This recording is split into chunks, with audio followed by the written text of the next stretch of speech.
Could you share just if there's one specific operation that stands out as being like the craziest or sexiest, most successful, like gnarliest shit happened? Could you share that?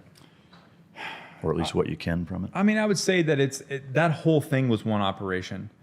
That's kind of, and I'm actually like thinking about it. I think about it often. I'm very, very proud of our platoon, but that was the operation, was going kind of in dig and living in. I mean, we would keep people like hostage in their own homes for 12 hours until dark. Can you describe that, how that process worked? Like, we would go patrol, and we would systematically pick a certain house that had a good vantage point via windows or via the roof, that like MSRs, like routes, like roads, that anywhere people are going to travel down a route or a road that we could have eyes on, whether it be a field, whether it be any sort of thing like that.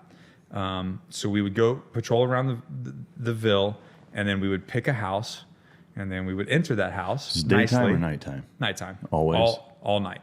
Yeah, all night on nods.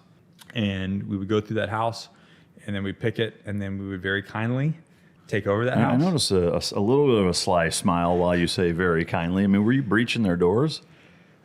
So we were doing kind of like superior entry, like really, if we could get in without breaching doors, we were. Yeah. And honestly, the better that we got at it, I know this is going to sound crazy, but we would make friends with people in the house. Yeah. So it's a bit of a shock initially, because you have to get in and make sure that they don't have AKs under their mattresses, which they do. Yeah. And not everybody did, but the bad guys do, right? They sleep with AKs. So you have to make sure that your team is safe initially when you go in. Once you get through that, then it was like, okay, let's question the family to make sure that that they're not part of the insurgency, or they're not, And are you rolling with a Terp the whole time? Oh yeah. Yeah. And we had our Terp at the time was, he was, oh my God, my brain. He was from the north. Kurds. He was Kurdish. So he fucking hated all of them. He hated all of them. A bunch of his family had died in Saddam's gassing. And so we had to watch him because he was dangerous. He would just murk people if we... Well, yeah, I was going to say, like, there's got to be an element that's a little counterproductive in that, and that, you've got to kind of check and balance his ass a little bit. Definitely check and balance. And then one of my RTO actually learned Iraqi while we were there too, and he was starting to... I mean, he was just a ninja. Did you, before you, I guess, continue on that, were there ever instances where you guys would make entry and you're fairly stealthy, but you got opened up on, or did you guys always manage to? No, not in that time frame. Yeah, not in that time frame. We were always managed to There was one time that one dude almost got drilled. He had a gun, and it come to find out, he wasn't even an insurgent. He had a gun for the insurgents. Yeah, just as protection. Yeah, he almost got fucking drilled right in the face in the middle of the night. Yeah. And but no, we would question the family, and then figure out where they're at, and then we would explain what's happening. Yeah. And it was all very. It wasn't just like smash mouth. We went from doing like the whack-a-mole smash mouth, breaking shit all the time, to almost trying to get the people on our side. Yeah. And it worked, because what we did was, after so many weeks of that, we would be in a house during the day and like looking through glass in the windows, and then they would be on the mosque saying, "We know you're harboring the Americans. It is your Muslim duty to tell us where they're at." Yeah. And we were just sitting there listening to it. And then they would walk out in ski mask and get smoked. No shit. Yeah. Wow. I know with, other guests have talked about some, I would say, kind of similar or fairly similar operations. Were there elements of, not bribery, but, offering them things to say, hey, we're... Absolutely. And what was that? What was that? Like, what would I mean, it could have been anything from money to vodka to Viagra to and this goes like, this is why the whole Muslim thing is all bullshit and everything, because they're all hypocrites. Yeah. But yeah, absolutely. I mean, you want to build relationships. Yeah. I mean, there was guys that I went back and I would pay for their windows because we'd shoot out their windows. Yeah. But that's the thing, is you're building relationships. Like yeah. The whole like knuckle dragger mentality of just going around and smashing things and killing people, like there's a time for that. Yeah. Well, I mean, that's the Soviet doctrine that made them lose in Afghanistan in the 80s, Like that's a tool, Yeah. you know, to be used at a certain time. But sometimes That can't be your only one. that can't be your only one. There needs to be some finesse sometimes. So we went from doing the like crush everything to a little bit more finesse. And then because during that instance, we got a lot out of it. Yeah. Were there ever any instances where the host family, we'll call them, had, you know, the opportunity to either try to poison food that they were offering you or you know, trick fuck you at all? Did anything like that? We watched that shit so tight. Yeah. No even attempts? No. Nothing? We'd so the RTO I was telling you about, he actually just had his 5th kid. I'm super proud of him. I always kind of worried that he was like a serial killer. So he looked like... It's good that he's got 5 fucking kids. Yeah, he's a ginger. First, he was like a little skinny ginger. And Brian, if you're listening to this, I love you. He was actually an 0621. He was a radio operator that became a recon Marine on the team. And he was a straight geek. Like, not built like an operator, not like super jacked and ripped, skinny, kind of wiry, you know, little kind of guy. Yeah. But he was making Wi-Fi antennas in Okinawa out of soup cans and then directing them at like the MWR across the street so they could get Wi-Fi in the barracks. Jesus Christ. So what this kid did, and he's not a kid anymore at the time, what he did was we got the designated Mark 11s. Which is what? The M110 SAS. I mean, just for the listener, if you could kind of explain what the fuck it's like a fully automatic or semi-automatic sniper rifle. Yeah. Yeah, like a DPM. You mean an assault rifle, Nick? Oh yeah, there we go. Fucking assault everybody with it. Go ahead. Yeah. So it was a 7.62 308 rifle with a Smith and Bender scope on it. And this kid read the manual for the scope. Who the fuck reads a manual? Yeah. Read the manual. Most guys don't. No, I don't read a manual. Yeah. Like, I go shoot it, and then I zero it. Women read manuals. Yeah. So he read the manual for the Smith and Bender scope and read the manual for the gun itself. Studied all the ammunition and basically taught himself through math and through the manual to be a sniper. Get the fuck out. And this guy's still in? No, he's out. Fucking he doesn't need to be in. Yeah. He's that guy that like wears like khaki pants and a button-up shirt and he's like super clean and walks out in front of his house and his white picket fence. He's like, hello, neighbor. Yeah. But he's buried like 50 people in his basement. The fucking accountant. Yeah, like exactly. So, I mean, I hope that this guy's like buried in some R&D lab somewhere with a blank checkbook. But no. He actually, strangely enough, he started his own hyper something farm. Oh, really? So he sells organic. Jesus Christ. Like hydroponic farm? Or yeah. Okay. So he sells all like... Yeah. There's probably some other shit going on maybe. Probably. But it's funny. So anyways, one of the biggest things that he did was there was a dude that was squirting out and in a vehicle, probably doing 25, 30 down the road, like squirrely. And with a Mark 11 at 300 meters, shot him right in the grape. Really? Yeah, we call him canoe head. He just fucking split his head right open. God damn. And I was like, God damn, Brian, you're fucking the man. Through glass? Through glass. Holy fuck. No, through glass of the car at 300 meters on the move, moving. Dude, that is fucking gnarly. Right? Holy shit. Yeah. I mean, it just goes to show you like the craziness of the all walks of life that the military has, which is one of the biggest reasons it's as amazing as it is, you know, is that you get such a diverse fucking crew. But I got to say, I was proud of that kid. I was proud of him that day. Shit, I'm proud of him. I don't even know him. All right, so you finished that deployment up, primarily anti-IED. What were the follow-on or subsequent deployments, and what did those look like? So right after that deployment, we went back to 3rd Recon, and I got promoted to staff sergeant. I picked up a platoon as a platoon sergeant. So I had 3 recon teams of my own. And I got them through a good portion of their workup. The CO and sergeant major begged me to stay, but I had a family and I was just done with Okinawa. I wanted to come back to the great country of America. And at that time, MARSOC Second Force had just rolled up and became 2nd Marine Special Operations Battalion. under MARSOC. And my deal with the monitor when I went to Okinawa was that I would go back to Second Force.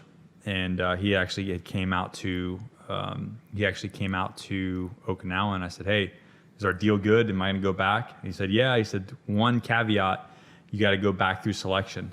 Jesus. And I was What like, the fuck was that about? I was like, "Are you fucking kidding me? I'm a staff sergeant. I'm a platoon sergeant in a reconnaissance community. What do you mean I need to go through selection? How much more do I have to prove myself?" Yeah. And so I was pissed about that initially. It was just like one more kick in the dick. I was like, when do you stop proving yourself? Yeah. Never. The answer is never. You never stop proving yourself. Yeah. So I was a little cocky. I was, but I went there. I joined my Marine Special Operations team, and then I think within a couple months I went to selection. And once I went through that selection process, I was like, holy shit, this is on fucking point. Yeah. How long was that? I can't say. Oh, okay. Selection. Really? Yeah, it's not public. God, of all things that they don't fucking want you to talk about, huh? Yeah. No selection. It can be. It's just the unknown. Sometime amount of between a time. week and 12 years. Yeah, right. Yeah. It depends on you. That's how long it is. Depends on how bad you suck. Maybe you'll be there the rest of your fucking life, jackass. But I went through selection, did the board and made it through. And there was honestly, to be 100% transparent, there was actually 0321s that didn't get selected. Yeah.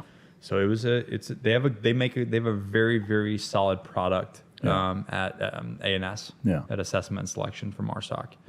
And later, before I got out, I was actually fortunate enough to cadre up there, and run a selection. So, and I even kind of fell in love with it even more. There's selecting very highly capable candidates. Yeah, I will say, the time that I was fortunate enough to spend at the center being a SEAL instructor was, widely eye-opening in both good and bad ways. I mean, there were certainly peeks behind the curtain that were very Wizard of Oz-like in terms of being like, wah, wah, like that's really how it fucking works, or that's really how they decide who fucking gets this or what, but then there were other elements to it that were just remarkably fascinating, that I'll always be very appreciative to be a part of. But all right, so after that, how many deployments? Well, here, I'll tell you this. I can tell you a selection story. Yeah. So because of my experience actually in Al Karma and some of the things that we did with working with, I don't know, I don't think you can technically call them sources because you can get into legal stuff thing, but assets or I don't know, whatever, people that you work with. And having to work with indige people so much. So there's a couple scenarios. There's you go through selection and there's scenarios that you go through, team building exercises. Well, because I did so well at them, they thought that I cheated. I got in trouble because you can't be that fucking smart. And right. One of the team building things, one of the exercises was literally something that I dealt with in Iraq. Yeah. And it was like almost exactly the way that something happened in Iraq. And I was like, oh, I've done this before. I can talk. One, I'm a criminal, so I've talked to the cops. Yeah. So I know how that works. Talking about SEER school days. And then this scenario, I just handled myself very well, and I almost got kicked out of selection because I did it so well. Yeah, I thought you were a fucking cheater. That's priceless. They were like, "Who fucking told you about this? Who gave you the leg up?" God like, nobody, I swear. Yeah. So in terms of deployments post, it was all Afghanistan. All Afghanistan. Is that where you sustained your injuries, or did you get any of them in Iraq? Yeah, not really knowing it. We lost a good guy, Gary Johnston, in an IED explosion, and me and my point man got blown into a wall. And we were farther away from the other guys and the things, but that happened. I didn't really think about it. I re-broke my wrist in Iraq during a gunfight. We were getting shot at and had to jump over a berm, so I didn't get shot. Came down weird. So it was just little weird shit like that. Just wear and tear and things. Yeah. And then Afghanistan is really where I got thrown from an ATV and on an op and fucking broke everything. I broke my tailbone. So riding bicycles aren't fun anymore. Yeah. But I got knocked out, like fucking black. Yeah. And had a headache for like 5 days. And that's really where I guess one of the biggest head traumas was. And we'll probably get into that with the book. But yeah, other than that, I'm very, very lucky. No, didn't get shot, didn't lose anything. Yeah. You know, so. The subsequent deployments in Afghanistan, what can you share about them in terms of what you guys were doing and successes, failures, et cetera? Oh man, the first deployment was just, I felt like such a shit show. We call it the spring break tour of Afghan of 09, because our MSOT literally just got whored out to anything that needed to get done is what we did. And I think we moved 3 different bases. So we were in Shindan, then we were in Farah, and then we built actually Fob Murphy. You know, our team built Fob Murphy. Really? And then they destroyed it. Fuck. I don't know. I feel like sometimes it was like fraud, waste, and abuse of how much money was spent to build that fob, and then the government doesn't do that. Yeah, right. It was down in Zirko Valley, but it started out more of a commando mission, and then it turned, as VSO kind of ramped up, it turned more into a VSO mission without the support. Yeah. And can you describe the VSO mission for the listener? Yeah, so VSO is Village Stability Operations, and actually the VSO and Afghan local police program is 100% unclassified. It's open. You can read about it. You can Google it. Wildly successful, but unfortunately, it's essentially exactly what 5th Group and the agency kind of came in Afghanistan in 2001 after 9/11, and did like the 12 strong guys and all that, and that's what they were doing. They were working with the local, force there to uproot the Taliban, or whatever insurgency force was happening at the time. They were empowering the villagers and the Northern Alliance, the former Northern Alliance people, and you probably know all about this too, to kind of take care of themselves. Yeah. And they were training and equipping them to take care of themselves in a small team, which actually worked. Yeah. I don't remember the actual dates, but do you remember when the Taliban was overthrown? Well, yeah, I guess from in Kandahar. Yeah, from my recollection, it seemed like it was a little bit of a, it was kind of like the mission accomplished sign. It was like, yeah, everything's good. And then it's like, well, we got a little more, but. Well, we did dethrone them, and the battle for Kandahar happened, and we did win. But then, so I actually wrote a white paper. I actually have on my website, there's an article called Long-Term Conflict in Afghanistan. And it's fucking some scary shit, man, because what you saw happen was after the surge in Iraq started to go down, the surge in Afghanistan started to go up, and they brought all the conventional forces in Afghanistan. And what did we do? Let's play whack-a-mole. Yeah. Let's go do knock and talks and patrols and all this bullshit. It's like shit that we did in Vietnam that was getting people killed. Yeah. And so for 5 or 6 years, they sent all these units to Afghanistan just to do conventional forces to fight an unconventional war. Yeah. And it didn't work. Yeah. So what did we do? Okay, the specialized SOCOM came, and the lieutenant colonel that came up kind of spearheaded the village stability operations in conjunction with ALP, the Afghan local police program, brought it back on, and that's what SOCOM started to do. Yeah. And it started to work.